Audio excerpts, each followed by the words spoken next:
Welcome back. Right now, I'm being joined by David ITOPA, who is a political analyst and a bona fide member of the People's Democratic Party. I use the word bona fide in order to give that credence to his personality. He has PDP in his soul, spirit, and body. You're welcome to Big Talk, David. Thank you, Godwin. It's been a while. Well, it's been a while, David. Let's delve into this conversation. Political instability across various political parties right now. The PDP is almost in disarray. The Labour Party is not spared. SDP is having its own fair share of all of this. Just yesterday, we saw what played out even between the SDP national chairman as against what the National Working Committee is their position right now, even to say that, of course, you're on suspension and should not be allowed into the party's premises. But let's begin the conversation from looking at the various insecurity and instability across the country of various political parties. What do you make of all of this instability? Is it jeered? Is it can we say that this is caused by the ruling All Progressive Congress, as some people have alleged? There is a popular saying. Once again, good evening, and then good evening, Nigerians. There is a popular saying in our local palace that the witch cried in the night, the baby dies in the morning. So these things are just very crystal clear, and then it's unfortunate that things like these are playing out in our political firmament at this material time. Is most unfortunate because, as it stands, whether you like it or not, the country is gradually, descending into a one political system, and then when that happens, then tyranny is inevitable. We are beginning to see flashes of tyranny here and there. The other day in Lagos State, was it yesterday or thereabouts, the former presidential candidate of Labour Party, his younger brother's business was actually pulled down and the house was demolished without any legal backing and all that. Even when His Excellency Peter will be sought for explanations, nothing of such. We have also seen how other political victories are being harassed here and there. In Adamawa, we have the case of Alhaji Atiku Abubakar and so many of that. And then there is what we call the Lagos playbook. For those of us that are familiar with, the political political terrain of Lagos State, where there is a godfather somewhere who oversees all the affairs of the political parties in Lagos, and it's almost like he has implanted moves in other political parties, so in such a way that they cannot actually, be strong enough to challenge him politically. And then I'm afraid what we are witnessing largely in Nigeria now is the Lagos playbook, a situation whereby all other political parties would have been infiltrated by the ruling All Progressive Party, APC, and weaken every other political party for him to continue to tread upon and without any challenge or what have you. It's really unfortunate, and at this moment in time, I urge every well-thinking Nigerian that we must rise up to the occasion and condemn such acts, because whether we like it or not, it is going to spell doom for the country, I dare say, if we descend into a one political party system. Well, this is quite interesting so far, but then let's talk about the issue around the SDP.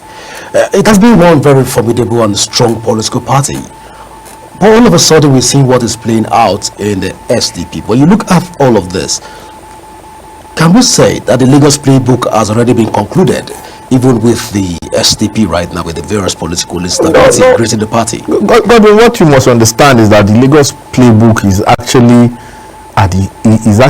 a priority as far as the ruling or progressive political party is concerned. If the Lagos playbook is their priority, because if you look at SDP, is a story that is rich. SDP is a story that is rich in historical background. It has cult following. There are people till date who still resonate and align with SDP. So it's more like a cultural heritage for some persons. So it's a party that if it spring up today, you still have people from all walk of life going, trying to associate themselves with the SDP. And then I probably think this is the first time we're hearing this sort of controversies and crisis in the Social Democratic Party. Because we heard the national chairman of the party. Of course, I do not take briefs for him.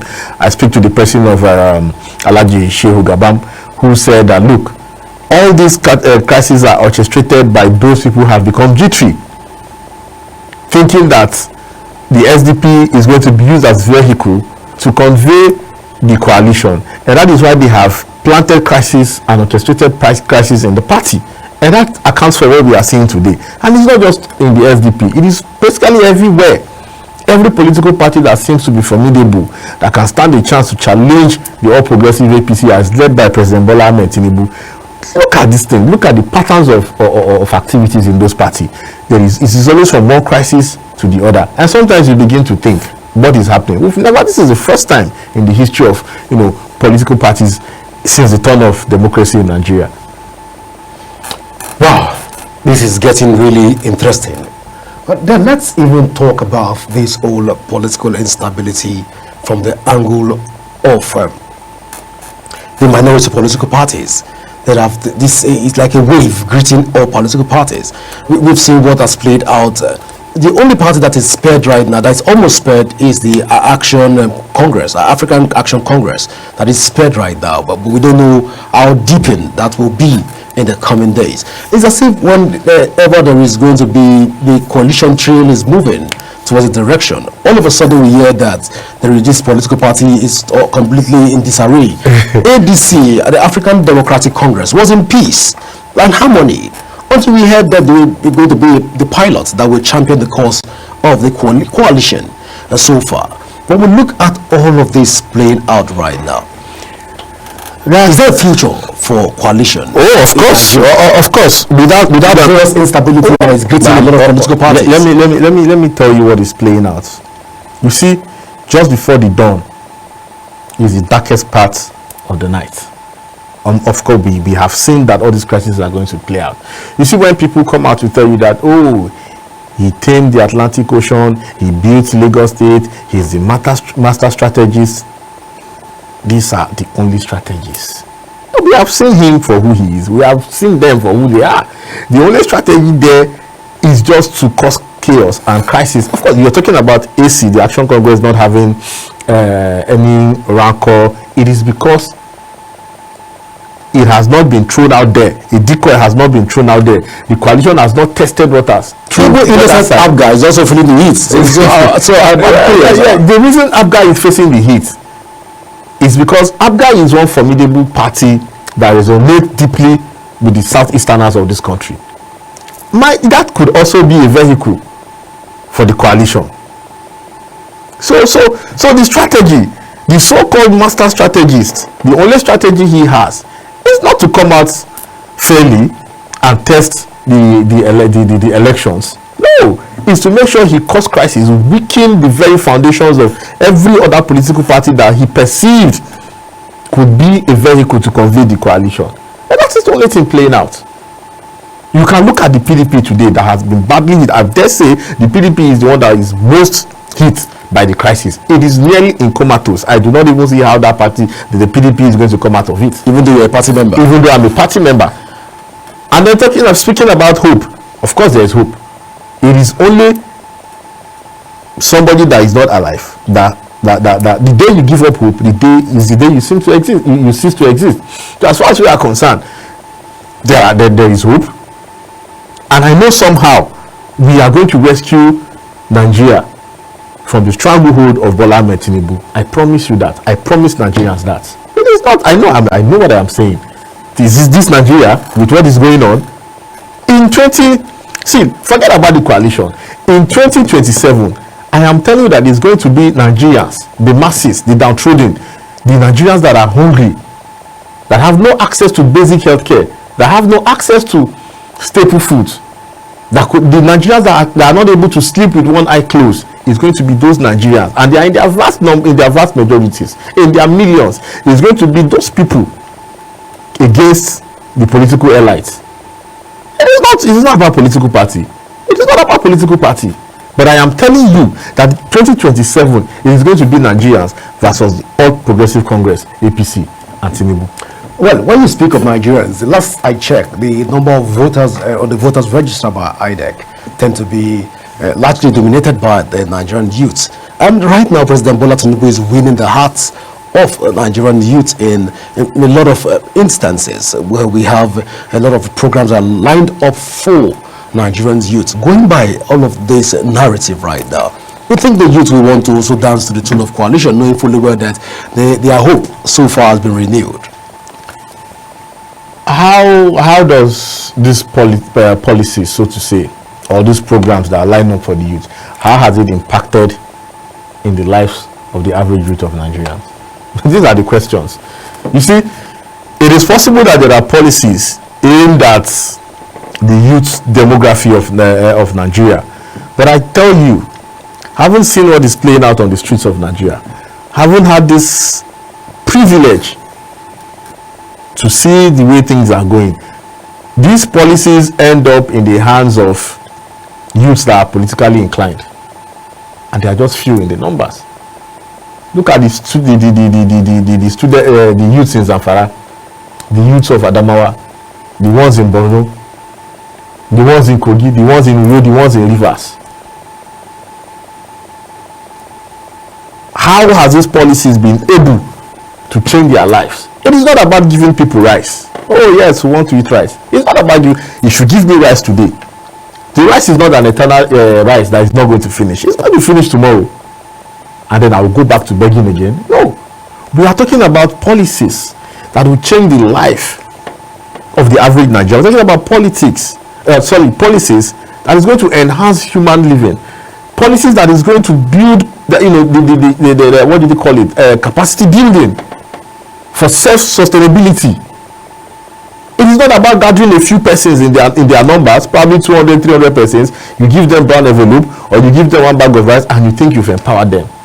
Or you share keke napep, you think you've empowered them.